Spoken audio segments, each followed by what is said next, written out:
Hi everyone, welcome to THT, and today this is part 6 of the Twilight of the Republic spoilers. As usual, those are my first impression, and this is going to be the last of this video for the set 3, because we got all the cards. There's 4 ratings, not excited, not so sure, good, and finally amazing. So, just a real reminder, I haven't played with any of those cards. This is my first impression video. The cards have been revealed just a couple of minutes ago, a couple of hours ago. So obviously, it is take everything I say with a grain of salt. And let's move on to the rating. So first we got Foresight. So this card is absolute garbage in most decks, but there's 2 leaders that synergize particularly well with this new card. Obviously Yoda, as he allows you, every time you need to leave the battlefield, you can draw a card and put a card on top or the bottom of your deck. So obviously the idea is you use the ability, you put the card on top, and then you basically name the card during the growth phase, so before you draw cards, you're going to be able to name that card and draw that card. So if essentially it turns the Yoda's ability into a tap just to draw a card, which is pretty nice, especially since the upgrade only costs 1. And it does give out +2 health on top of this, which is nice. So if you remember, the card Resilience gives +2 health for 1. This gives 1 less health, but makes you draw a card almost every turn. So I don't think this card is worth playing outside of Yoda, but I think in Yoda it's pretty legit. It's definitely going to see play there. There's another deck that really benefits from that, and that's the Thrawn. I think Thrawn, because Thrawn can use this card it's even easier for Thrawn, because Thrawn knows what is going to be on top of the deck. You get to look at the top card of the deck. So that's the start of the action phase. So assuming you haven't drawn any cards during the action phase, and assuming you haven't discarded that card, you know what's going to be on top. So you can be able to foresight every single time and draw a card every single time, which is very, very powerful in my opinion. So I love Foresight. It's probably one of my favorite cards in the set, because it's the kind of card that is not really good in most decks but very strong. And I love the fact that it's strong in Thrawn, because Thrawn is a leader that definitely has not seen much competitive play since it's been designed. Since it's been released. So I love to see this is a card that could potentially put Thrawn on the map, especially if the Boba gets banned. There's going to be some more space being opened up in the yellow-black area, and that might make space for Thrawn to see play. And this card is very, very powerful in Thrawn. Like, just to draw a card every turn is pretty insane. Then we got Jyn Erso, which is our new Rebel 2-drop. So nice to see some Rebels being sprinkled here and there, even though it does benefit a deck that we don't necessarily want to see getting improved. That's obviously in Sabine. This card is a potential replacement for sort of the flexible 2-drop slot that a lot of people have kind of been debating about which one they were going to play. So obviously the standards are always Sabine, the Sabine 2-drop, Battlefield Marine, X-Wings, and X-Wing, and then the other one is... I forgot. Anyway, so Jyn Erso is probably potentially going to be the 2-drop that's going to replace Kitso Onyo, which was kind of the flexible 2-drop that people were putting in there and there. The advantage over Kitso Onyo is like it is a rebel, so it gets boosted by Fleet Lieutenants and Wing Leader, which is a pretty massive deal in this deck. Obviously, its ability not as good as Kitso Onyo, but you still have the +1 attack and Saboteur if a unit has been defeated this phase, which I found to be not bad in a Sabine deck, because Sabine deck does still kill things every once in a while, notably using energy conversion labs. So I think this card is going to be, I'm not saying it's an auto include, but it's likely to see play in Sabine Green, so it's a good card. Moving on to Sly Moore. So 3 for 3 that takes control of enemy tokens. Just for 1 turn, extremely situational because it only works on token units, which there's going to be a lot in Limited, but I don't think in Constructed we're going to see. There's only a few decks that are going to be running those token units, which make this card to be at best a sideboard card. And the problem is like it doesn't even steal the tokens permanently, it only takes control of it only for a turn, and unfortunately the stats that goes with this card are not good at all. 3/3/3/3 is simply just not good at all in this game, so I don't think it's a good card at all. The fact that he takes the unit, control of the unit only for a turn makes it, even at the sideboard card, the card is very underwhelming. I mean, granted, it's actually a good combo with Palpatine because Palpatine can get rid of the token, but that still is not enough, I think, for this card to see play. Then we got Unmasking the Conspiracy, which is sort of the Spark of Rebellion selective discard, but available to everybody, which is pretty insane. It does also only cost 1, which can be a big deal, but you have to discard a card in order to make the play. So my thought on this card is that this card is 100% going to see some competitive play at some point in Star Wars Limited history, but it might be too early for this card, and I'll explain why. So basically, I think this is definitely the kind of card that you want to see in a combo deck. So the kind of, you would want to play this card as you are comboing off. It only costs 1 resources, which is very good for a combo deck. That means you can play this, discard whatever could disrupt your combo, and then try to go off. And since it only costs 1 resources, very convenient. And the fact that it can be played for both villainy and heroism, I think is very powerful. So I think, as I said, if ever we're going to see some combo decks in Star Wars Limited, it's very likely that they're going to be interested in cards like these. So I think this card is very powerful just for that reason alone. Will it see play in a more outside of combo archetypes? It's hard to say, but for sure in the long run, it's definitely a card that is going to see a lot of play. So it's a powerful card, even though it might not see play right away.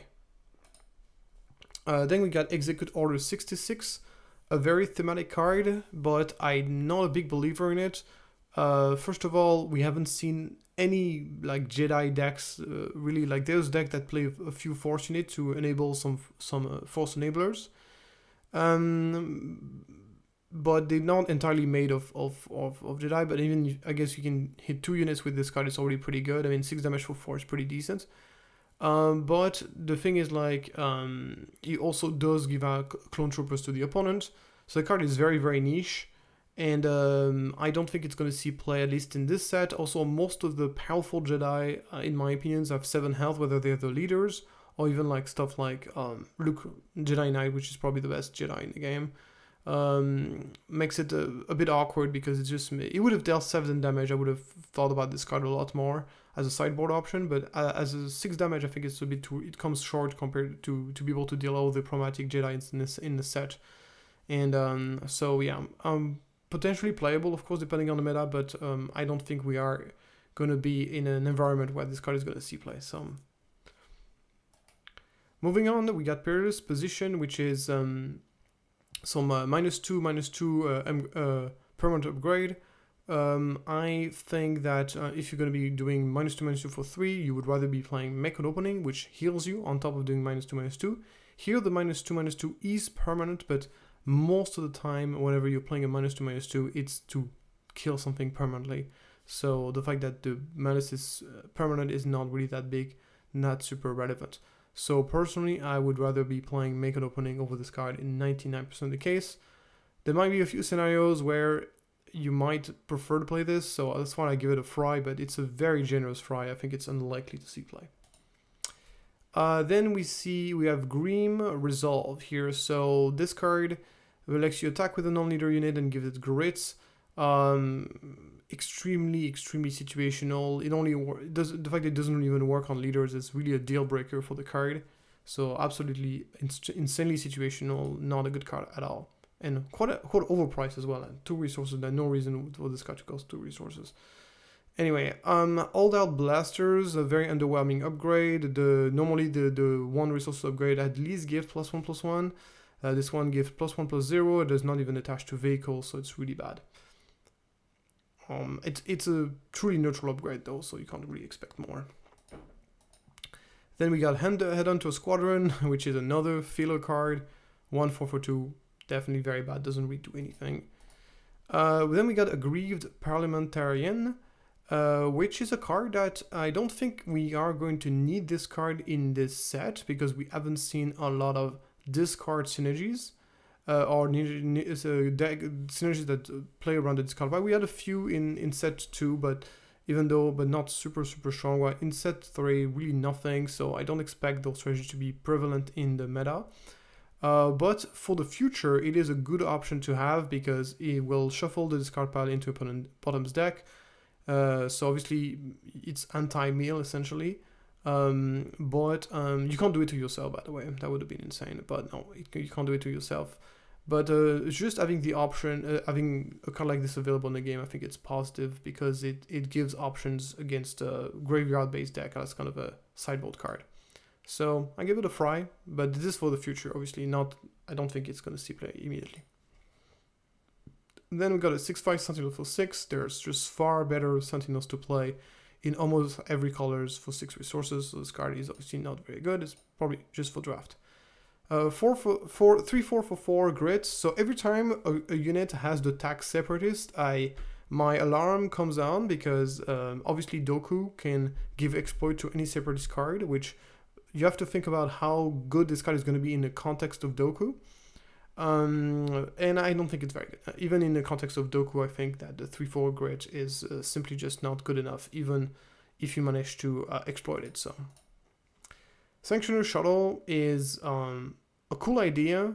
You got a unit that's in space that captures a unit. Space units are generally more difficult to get rid of than ground units because space is by definition a less contested arena. Unfortunately, this one is quite conditional, works only on non-leader that costs 3 or less, and also requires coordinate, and I think that's just a bit too many conditions for this to be reliably good. Outshot V-Wing, sorry, so 2/3 for 2, it's basically Alliance X-Wing, but for Republic. I don't think that is good enough.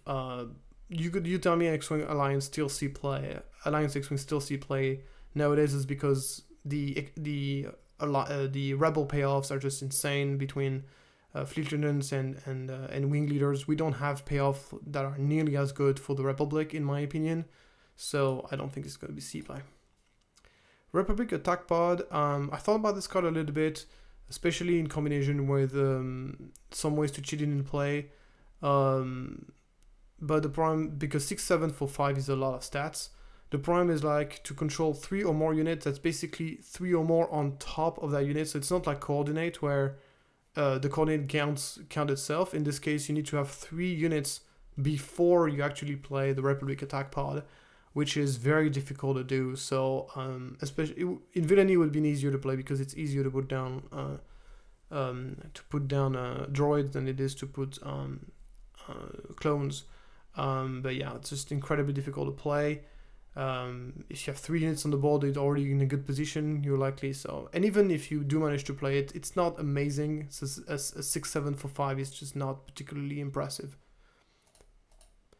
Next, we got this old access code that basically draws you a card if your opponent controls most units. 1 resources draw a card plus 1 attack. Not particularly exciting, I think. And the fact that it's conditional is a deal breaker, in my opinion, for the card like this. Reckless Torrent is basically a less flexible version of Death Trooper, but it only works in space. It's all like space instead of being ground. There's a couple of problems with this. First of all, I mean, what makes Death Trooper good is like Death Trooper can damage itself to be able to deal damage, while this one will have to damage something else because it's a 3/1. So it can damage itself, but you have to suicide to do that. So, and also the ability only works on coordinate, and also the fact that it only works on the same arena is also a limitation. So it's just a very bad. It's just way worse than Death Trooper. It's not a good card at all. Once again, coordinate is simply just not making it. Basically, something I've seen in a lot of coordinate cards, and once again, I'm going to go a little bit on a rant here, is like I don't know who designed coordinate, but it just doesn't make any sense. The vast majority of coordinate cards basically are just regular cards. So I mean, like if they didn't have the coordinate tag, they would be like okay cards. They would be like kind of average cards, and then somehow the coordinate tag was added on top of them to make them unplayable. Basically, if something has a restriction, which is coordinate, it needs to have a payoff to compensate for that restriction. And in this case, all those coordinate cards have a restriction, which is to have 3 units in play, which is not that easy to do, especially against certain decks like the control decks. And they simply don't have any payoff. They just basically coordinate allows them to turn them into regular cards. And there's so many coordinate cards that are like this. That just is very, very difficult for me to understand why they designed coordinate like this. And as a result, I don't think coordinate has the critical mass of good cards that are required to be competitive, because there's a tremendous amount of coordinate cards, but the vast majority of them are completely unplayable. And the few ones that are decent, there's just not enough of them to make a deck. So it's just so weird. I just don't understand at all. Anyway, moving on.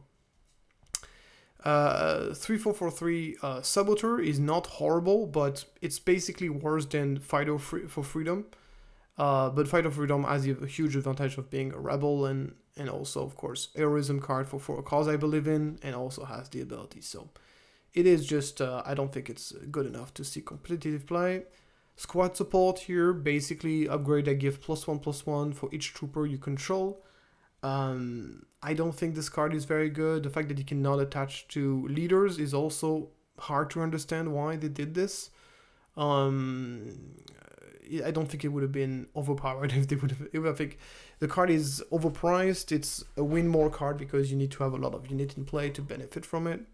And the fact that you cannot attach to leaders is a deal breaker for an upgrade that expensive. So no, it's really a bad card. And once again, it wouldn't be difficult to make this card playable. Just make this cost 2 and make it so it can be attached to anything. I don't understand why they added that tag. They really don't want swarm archetypes to be good in the set for some reason, which is the theme of the set, so it's very weird. Anyway, back to with spider droids. So something I've realized on exploit card. So 5/6 here can go down to 4 if you exploit 2. I think the cost here for 8 is a bit too expensive. Even if you do exploit, the card just becomes okay. I think there's just simply better things to do.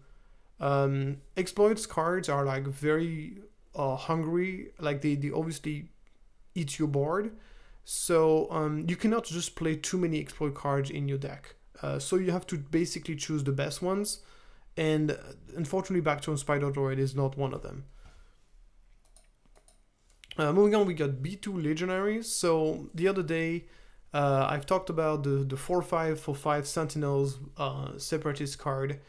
And I said I was not very excited about this, and I realized that once again, with Doku, anything can be playable, and any Separatist can potentially be very strong. And I realized that in the Separatist deck, being able to play a 4/5 for 3 Sentinels can be very strong, and also helps a lot against aggro, which is one of the weaknesses of the exploit archetype. So this card, instead of being a 4/5 Sentinel, it is a 5/4 Sentinel, but it does have Overwhelm. So I guess it's mostly going to depend on the meta, whether you prefer to have a 4/5 Sentinels or a 5/4 Sentinels in your Doku. This one has Overwhelm, which is nice, but I believe that generally speaking, 4/5 is a bit better than 5/4 for a Sentinel card. But once again, it really depends on the meta. So I think it's a maybe. Moving on, we got Reload Militia, which is 2/3 raid 1 for 2, which is not bad at all, as Trooper, which is a relevant trait, and it is widely playable because it's just green. So I like this card. I don't think it's going to see a tremendous amount of play because there's a lot of decks that has just better options, but it is definitely playable. Then we got Steadfast Senator. There's a whole cycle of those Republic cards that have an activity ability that costs 2. And unfortunately, they are pretty terrible. What they give you for the amount of resource that you're paying for them is pretty awful. And they have no other purpose than do that. So their ability is just way overpriced. So they are terrible. And Steadfast Senator is no exception.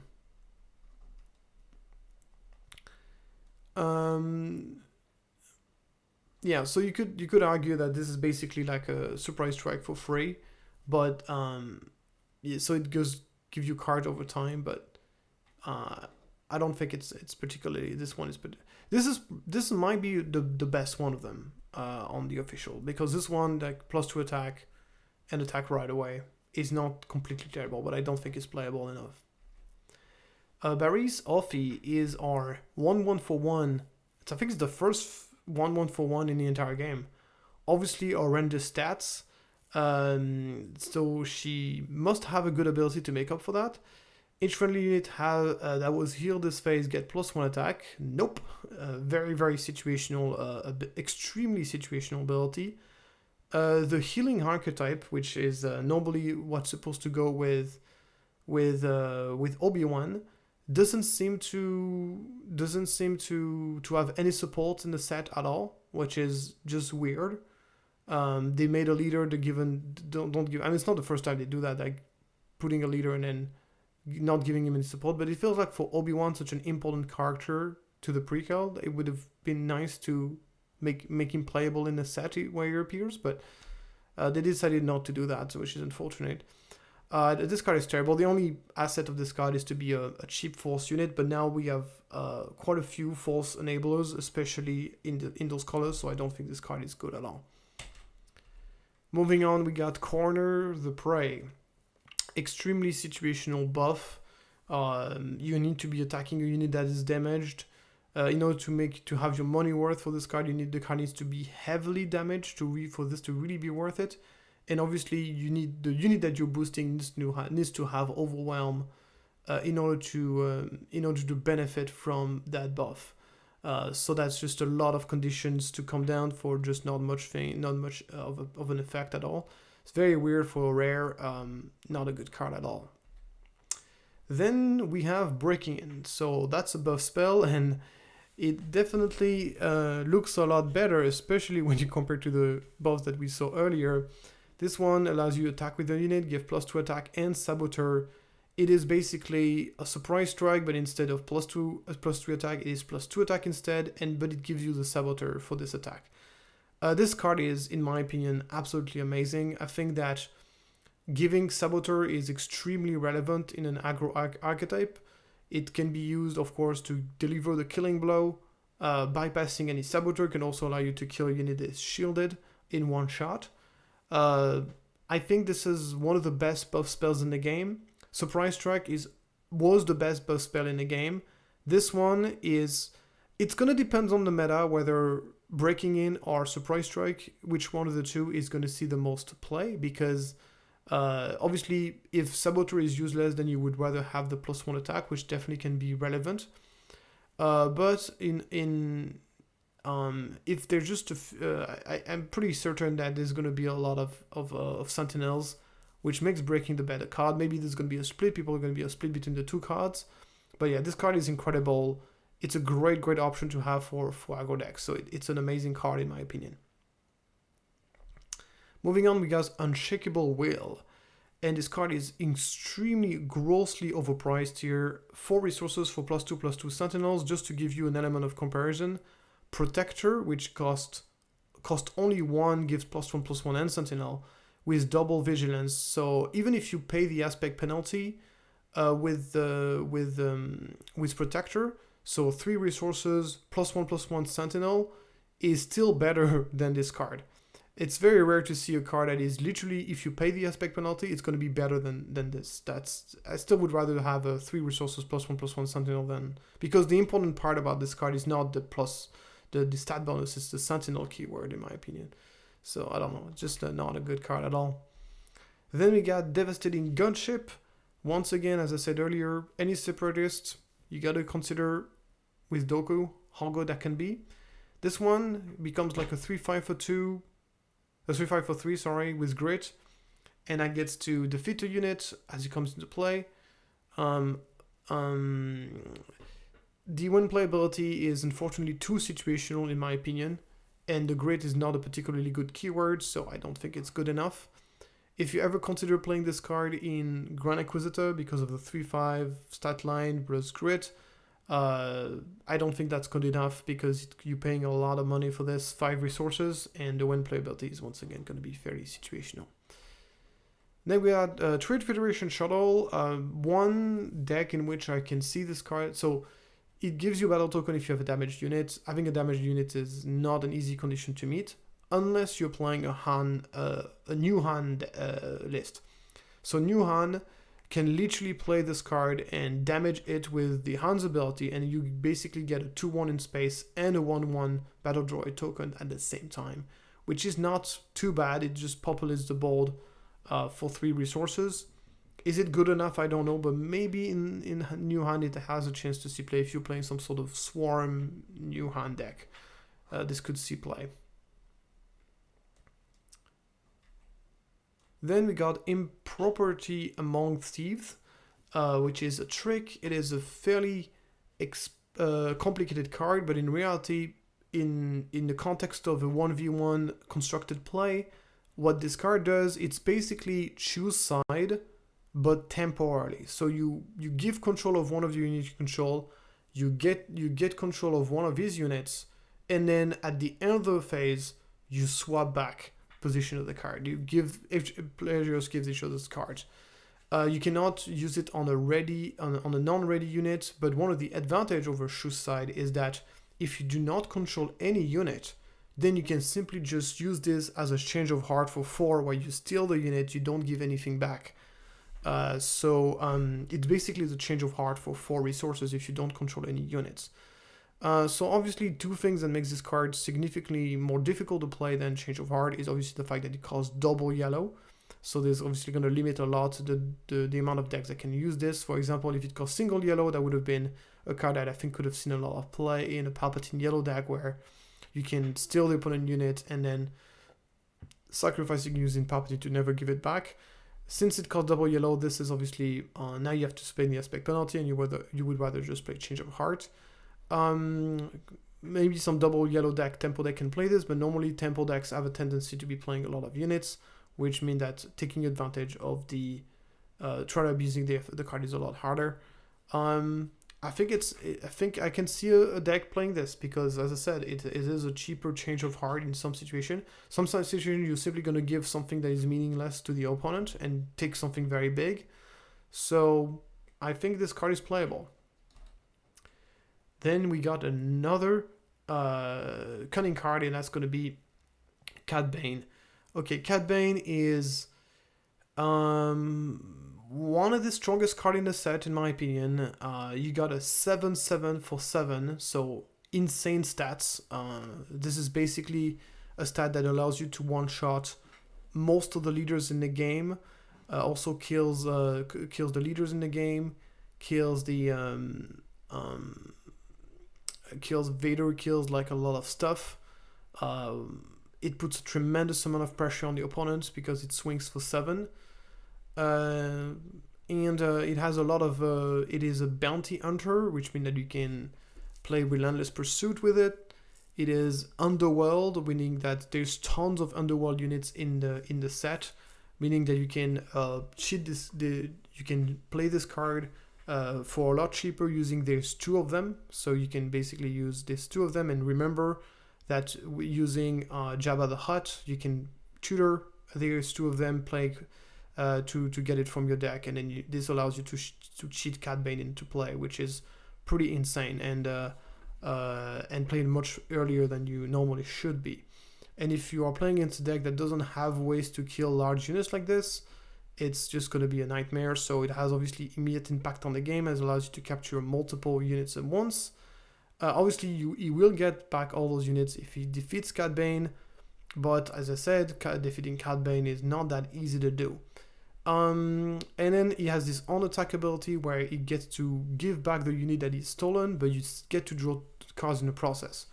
In my opinion, I don't think this is going to be a super relevant downside, because most of the time, whenever you are attacking, if you're attacking in a Boba yellow deck, like a double yellow Boba, you're putting so much pressure on the opponent that by the time, if you ever get hit on your base with 7, you are probably dead anyway. Especially if you combine this with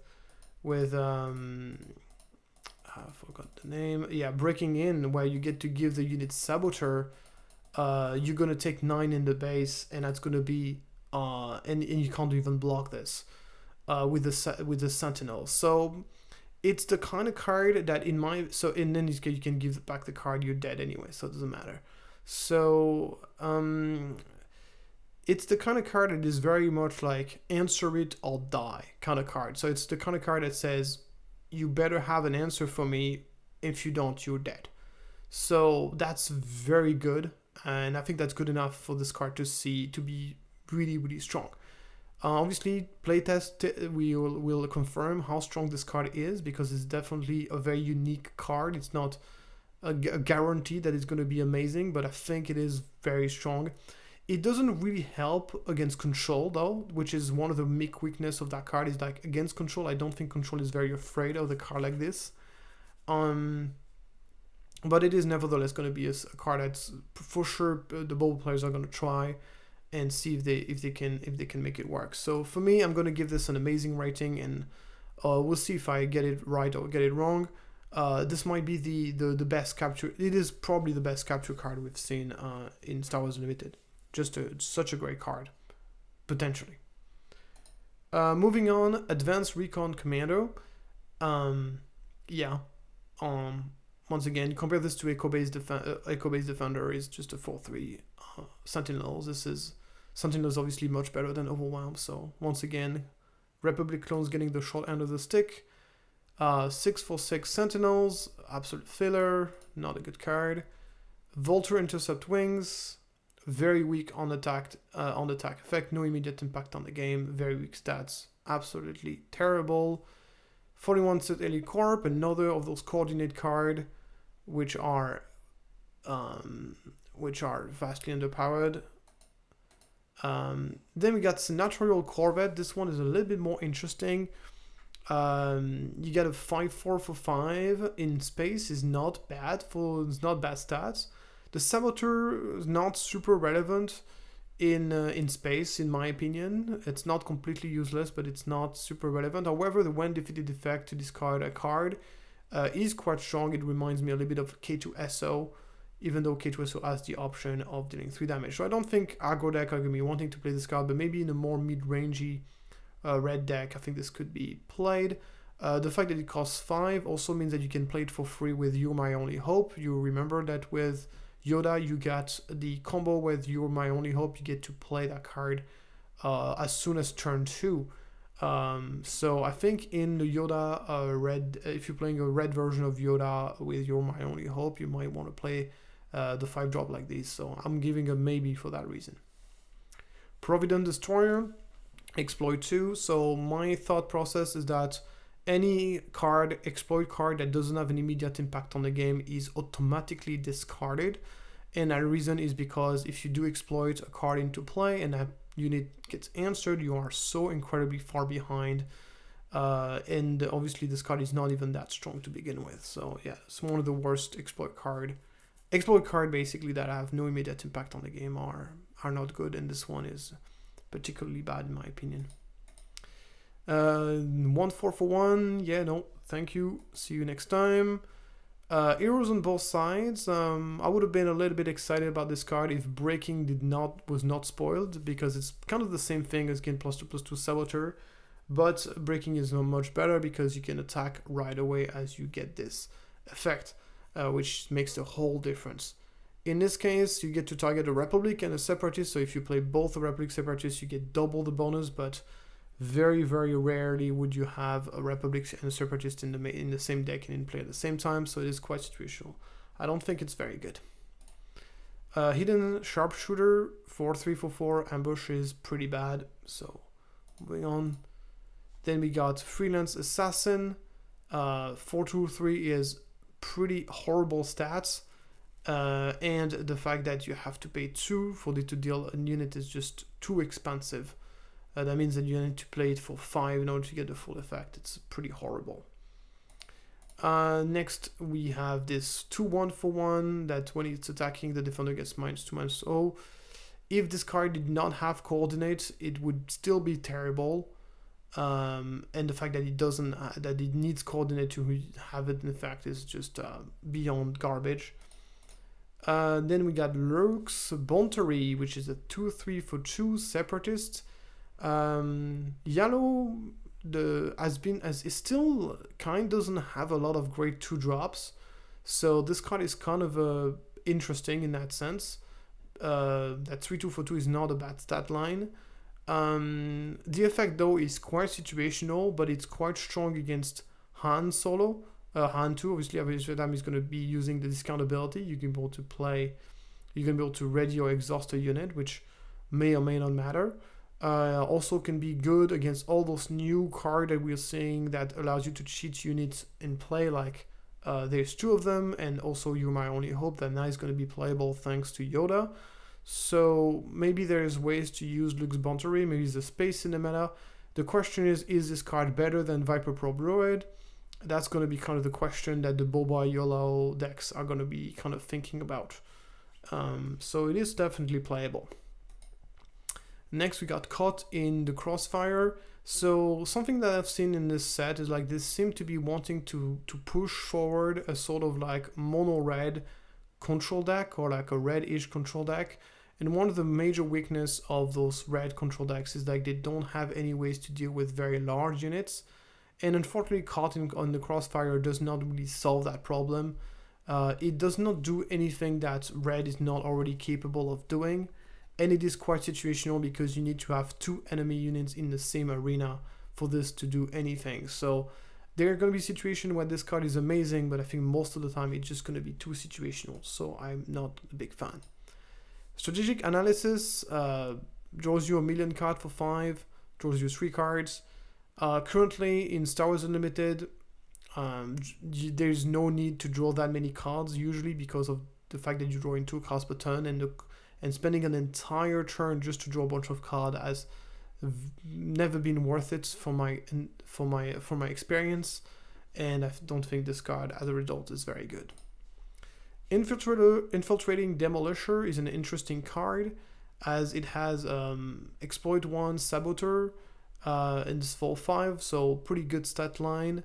Even if you do get to play it just for 4 without using the exploit, it's not bad. A 4/5 Saboteur for 4 is not completely terrible.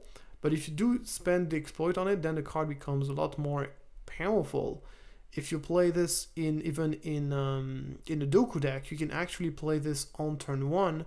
You can use the card that costs 2, puts 2 droids into play, and then you can play this for 0 as a 4/5. So you get to 4/5 Saboteurs on turn 1, which can be very strong if the opponent doesn't have the answer for it. So I think this has potential to see play. It's definitely a bit of an all-in-ish card. So we'll see if that kind of playstyle end up seeing some play, but it is definitely a card that has some potential. So I give it a maybe. Then we got Disruptor's Burst. Has an effect AoE, very good to deal with droids, but that's pretty much the only thing it does. So I think it's just too situational, I think. And I think there's also, if you're looking for a card that can hit multiple units, there's just far better options generally speaking. So it's not impossible that this card is going to see play in the sideboard if the exploit decks ever become like really a big force in the meta. But most of the time, you're going to have better option. If you're playing red, you have better option. If you're playing double blue, you have better option. So I personally am very skeptical whether you're going to see this card, but it is not entirely unplayable. But the odds of this thing play is just too low for me to give it a try. I just give it the lower go. Okay, next we got Disaffecting Senator. And still paying 2 to deal 2 damage to a base is just... it's way too expensive. Why don't you just have a unit that is able to attack for free instead of having to pay so many resources? So pretty terrible card. Card like this can be good in Magic when the board is blocked, and then this allows you to deal damage to face. But in a game like Star Wars Limited, you don't need this because it's a game that is much more open-ended, where units can attack from space, for example, or only Sentinel units can block your units anyway. So in this case, those kind of effects are just not that good in Star Wars Limited. Next, we have Guardian of the Way, which gives Sentinels for 1 turn, and if you do have plus initiative, you get +2/+2. this card is simply not good. As I said, you can give a unit Sentinel permanently for 3 and give a +1/+1 by using Protector. This only gives Sentinels for a turn, and the +2/+2 is conditional as well, so it's just not good. Then we got Compassionate Senator. This one allows you to heal 2 damage from a unit or base, and once again costs 2. It is just simply insanely overpriced to spend 2 resources to heal. Even if you can do this repeatedly, I would just much rather play something like Moisture Farmer, which is 0.5 instead of 0.4 and doesn't cost me anything to heal the base. So yeah, this is hard. I don't understand why you could design this card is just terrible. Next we got Petition the Senate, which is kind of ties this all official thing together. The idea is you play a bunch of cheap officials, you kind of empty your hand that way, and then you can play this and you draw a bunch of cards. I don't like this at all, simply because those cheap official thing, all those officials are horrible. So if those officials were like a lot stronger, I could see an argument to be made for this card, but unfortunately that's not the case. So this card is obviously bad. In the current state of the game. Maybe there's going to be at some point a deck that's going to want this card, but I don't think this is going to be anytime soon. Next we got Favorable Delegates, which is an interesting card. It has this 1/5 for 2 stat line, which is pretty good, hard to take down.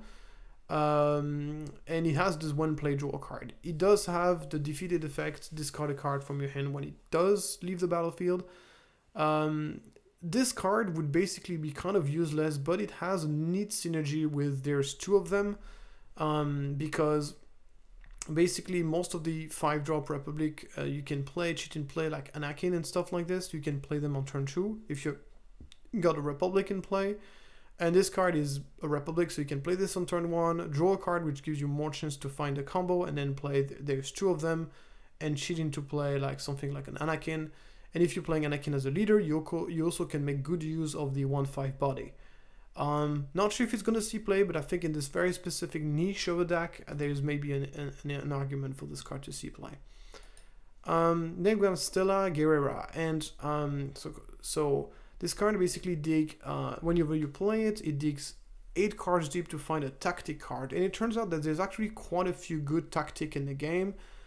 There are just Open Fire, Pillage, to name a few. Like tactic is a very common trait for an event. So that means that, and it digs very deep and up to 8 cards. So assuming you are playing like around 6 to 9 tactic, you're fairly likely to find one. And the cost of doing so, dealing 2 damage to your base, it is a significant cost, but it depends on what you're playing against. If you're playing against Control, or like a very grindy deck, then dealing damage to your base is not really that big of a deal, and the card advantage you're getting from this is pretty significant. So yes, the stats are not great, but immediate impact on the game gives you a tactic cards, and then when it dies, you get to do it again. So this is basically a 3-for-1 in the end. So the amount of value card advantage this gives out is pretty big. So no relevant trade is kind of annoying, but overall I feel like this card is going to be good. If you're looking for a card that helps you in a control matchups or in a grindy matchup, so maybe as a sideboard card, if you're playing enough tactic in your deck, that's a lot of if, but I think this card is playable. It's actually pretty good in the right scenario. So yeah, basically digging for those. So I can definitely see this play. Obviously, it has the obvious synergy with Anakin. You deal damage to your own base to make your Anakin stronger, stuff like this, which is also nice. Next, we got Lethal Crackdown. So this card looks good on paper, a universal removal that costs 4, but the fact that you have to deal damage to your base equal to the power of the unit you're defeating is a massive downside. Usually, target removal like this are used to get rid of large units, and therefore you're going to take tons of damage from this. Let's say you want to kill something like a Poe, you're going to have to take 6 into your base to do that. That is just so incredibly expensive. I would much rather play an extra resources and play a Vanquish than having to take 6 on my base. So I unfortunately don't think this card is good. Then this is the last card of the set that got spoiled. It is our last legendary, and it is card called Planetary Invasion.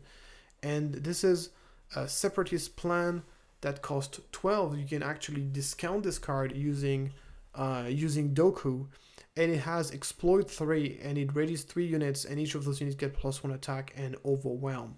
So we have those cards like that allow you to basically untap, that allow you to give a bunch of attack bonus to a bunch of dudes. The quality of this card is like it actually allows you to ready those units and then give it the buff afterward. The problem I have with this card is like it's insanely overpriced for what it is. It's supposed to be sort of a finisher for an aggro deck, but aggro decks rarely go that high in resources. That means in order to make this card work, you're going to have to use the full exploit. So if you exploit 3, you're going to go down to 6, which is generally speaking, whenever you're talking about an aggro deck, they're usually going to go up to 6 or maybe up to 7 resources, but not more than 7. That means that if you want to run this into an aggro deck, you're going to have to pay the full 6 to be able to make to have to pay the full exploit and pay 6 to make this work. And the problem is that means you need to have 3 units to sacrifice plus 3 units that you want to ready and give +1 attack. That means you need to have 6 units on the battlefield as you're playing this, which in my opinion is not a realistic scenario in a game. So I think this card is unfortunately way too situational to see play. So it is yet unfortunately another bad legendary in my opinion. And that's it. We've done a small review of every single card in the set. Hope you guys enjoyed that this first impression on those cards. And I will see you soon to talk about the leaders, maybe do a leader tier list where I will get, but I will do this list whenever I'm a little bit more experienced with the cards, because I don't want to give, I want to make sure that this is a bit more refined, while those were really like first impressions. My first impression on the set is like, it's all my fears are a little bit confirmed, is that I feel like in this set there's a lot more trash than there is in the previous set that we've seen. There's simply just a tremendous amount of fillers in this set, including in the legendaries, which is in my opinion not a good thing. I would rather have more flatter power level. There are definitely a few cards that are very powerful that will have an impact on the meta, but once again I feel like we're going to be in a similar scenario as in set 2, where I don't think the set is going to have that big of an impact on the meta, because of the one of the big thing, and one of my big fear is that there's 2 major archetypes that are pushed in this set, which is the exploit archetype and the coordinate archetype. And it feels like one of those 2 archetype is not supported properly, the coordinate one. So that means only 2 new archetype, and one of them not being, I think, is unlikely to be playable in competitive, which means that we only left with 1 real new archetypes going on, which is a bit unfortunate. With that being said, there's a couple of positive things. I think that the leaders in this set are really, really cool. I think Yoda is going to be quite solid. I've also got to play a little bit more with Palpatine, the new Palpatine, and my opinion on him has definitely changed. I definitely like it a lot more. So there's definitely going to be, I think the leaders are very interesting in this set. So there's some cool things going on in the set, but overall I'm not 100% sure that this set is as good as it needs to be. But we'll see, and I obviously will be super happy to be wrong. I'm nevertheless excited for the release. I also think that constructed is one thing and draft is another, and I'm going to be doing loads of draft with this new set. And as usual, I think this draft, the drafting experience here could be very, very fun. So looking forward to do some draft on this set and see how it goes. In any case, thank you so much for following that video, and if you like the video, please like and subscribe, and I'll see you next time.